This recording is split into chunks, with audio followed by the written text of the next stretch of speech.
দেখো আম্মু, আজকে আমরা সপ্তম অধ্যায় শুরু করব। তোমার বইয়ের সপ্তম অধ্যায় হলো যোগ, যোগের ধারণা। ঠিক আছে, আজকে যোগ অঙ্ক তুমি শিখবা। তো যোগের বিষয়টা আমি একটু দেখি। মনে করো এখানে কয়টা বল আছে দেখো তো। এখানে দেখো তো এই ঘরটাতে কয়টা বল আছে? তিনটি। 1 2 3, তিনটি বল। এখানে আছে কয়টি? দুইটি। দুইটি। আমি এখন সবগুলো বল একখানে করব। হ্যাঁ, মনে করো এই সবগুলো বল এখানে, এগুলো এই তিনটাকে এখানে নিয়ে আসলাম। এখানে তিনটা নিয়ে আসলাম। দেখো এই যে এই তিনটা বল এখানে আসলাম, 1 2 3, তিনটা বল এখানে নিয়ে আসলাম। হ্যাঁ, আবার এইখানে যে দুইটা বল আছে এই দুইটাকে এখানে নিয়ে আসলাম, 1 2। তাহলে এখন এখানে মোট কয়টা বল হলো গুণ তো? এই যে 1 2 3 4 5টি। কয়টি বল হলো?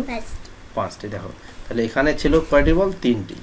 সরি, এখানে ছিল তিনটি বল আর এখানে ছিল দুইটি বল। আর এখানে হয়ে গেল তা সবগুলো একখানে করে কয়টি হলো? পাঁচটি। এই যে সবগুলো একখানে করলাম, এই জিনিসটাকে বলে যোগ। বুঝছো? এই যে 3 আর যোগ 2 হলো 5, 3 আর 2 যোগ করলে হয় 5। এই যে এই চিহ্নটা দিলাম না, ইয়েস, এই চিহ্নটাকে বলে যোগ চিহ্ন।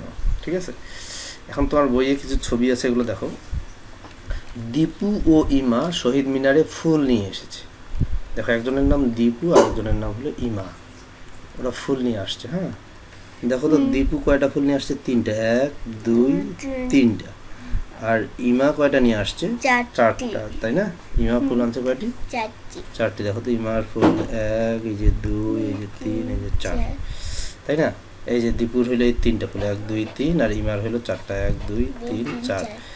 এখন এখানে কি করছে দেখো, সবগুলো ফুল একখানে করছে। এই যে দীপুর তিনটা, 1 2 3, আর ইমার চারটা, 1 2 3 4টা। তাহলে এখন সবগুলো একখানে করলে কয়টা হচ্ছে দেখো তো? 1 2 গুণ গুণ 1 2 3 4 5 6 7টি। তাহলে সবগুলো একখানে করলে হয়ে যাচ্ছে 7টি। তাহলে এটা আমরা এখন যদি এটা যোগ অঙ্ক করি এইভাবে করব। এই যে দীপুর ছিল কয়টি? তিনটি, যোগ চিহ্ন দিব। ইমার ছিল কয়টি? চারটি। তাহলে 4 আর 3 যোগ করলে হবে 7। তাহলে যোগ মানে হলো সবগুলো একখানে করা। যোগ মানে কি? সবগুলো একখানে করা, এটাই হলো যোগ। আমরা আরো এরকম আরো কিছু ছবি দেখি তোমাদের বইয়ের। এটা হলো 27 পৃষ্ঠায় দেখবো। দেখো এই যে 27 পৃষ্ঠাটা। হ্যাঁ, এখানে কিছু ছবি আছে। দেখো এই যে এখানে ওই জিনিসটা, যে দীপুর ফুল হলো এই যে তিনটা, ইমার ফুল হলো চারটা। এই যে দীপুর এখানে তিনটা দিছে, এই যে 1 2 3, আর ইমার হলো 1 2 3 4 দিয়ে এখন সবগুলো একখানে করছে। দেখো কয়টা হয়েছে? 1 2 3 4 5 6 7। এই জন্য এই যে 3 যোগ 4 সমান 7, এটা কিন্তু সমান চিহ্ন। যে দুইটা দাগ এইভাবে দিচ্ছে, এটাকে কি বলে? সমান চিহ্ন বলে। সমান সমান না, সমান না। তাহলে 3 যোগ 4 সমান 7, মানে 4 আর 3 যোগ করলে কত হয়? 7। এরকম আরো কিছু আছে। দেখো এগুলো আনারস। এখানে কয়টা আনারস? তিনটি। এখানে হলো 3টি, আর এখানে কয়টি?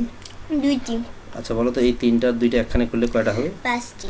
5টাই। দেখো আমি এই যে এই মনে করি এখানে 3টা আর এখানে দিলাম 2টা। এখন সবগুলো একখানে হিসাব করো তো, 1 2 3 4 5। এই জন্য 3 যোগ 2 সমান কত হবে? 5।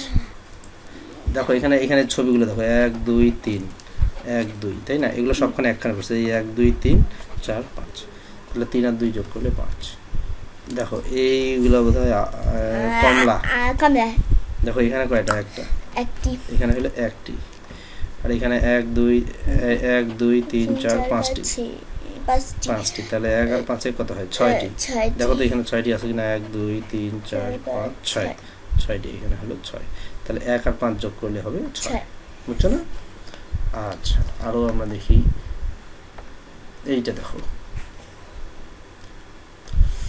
পার্কে 5 জন শিশু খেলছে। এখানে কয়জন খেলতেছে দেখো, এই যে 1 2 3 4, এই 5 জন খেলতেছে। হ্যাঁ, এই যে দেখো 2 জন কিন্তু আবার এখানে আসতেছে, গেটে ওরা আসছে। ঠিক আছে, তাহলে প্রথমে ছিল কয়জন? 5 জন। পরে আসলো কয়জন? 2 জন। এই যে প্রথমে ছিল 1 2 3 4 5 জন, পরে আসলো কয়জন? 2 জন। তাহলে কয়জন হইলো? 7 জন। 1 2 3 4 5 6 7। তাহলে মোট এখন কয়জন হইলো? 7 জন হইলো। আমরা যে এখন এইগুলোকে যোগ করি তাহলে এইভাবে করতে হবে, যে 5 জন প্রথমে ছিল, পরে আসলো হইলো 2 জন। তাহলে 5 আর 2 কত হবে? 7। এটাকে বলে যোগ চিহ্ন, যোগ অঙ্ক। ঠিক আছে। আচ্ছা আমি তোমাকে তাহলে একটা অঙ্ক বলি, তুমি নিজে করবা। মনে করো এখানে 4 আছে যোগ 1, তাহলে কত হবে? 5। 5 4 আর 1 5, মনে করো এখানে 4টা দাগ দিবা, 1 2 3 4, এখানে দিবে একটা। তাহলে এখন মোট কয়টা হলো? 1 2 3 4, এটা হলো 5টি হলো, আমি বুঝছো না? তাহলে এইভাবে যোগ অঙ্ক করতে হয়।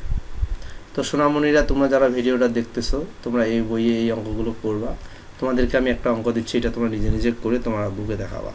3 যোগ 2, এই দুইটা যোগ করে এই হরে কত হয় এখানে লিখবা, লিখে তোমার আব্বুকে দেখাবা। ঠিক আছে, সবাই ভালো থাকো।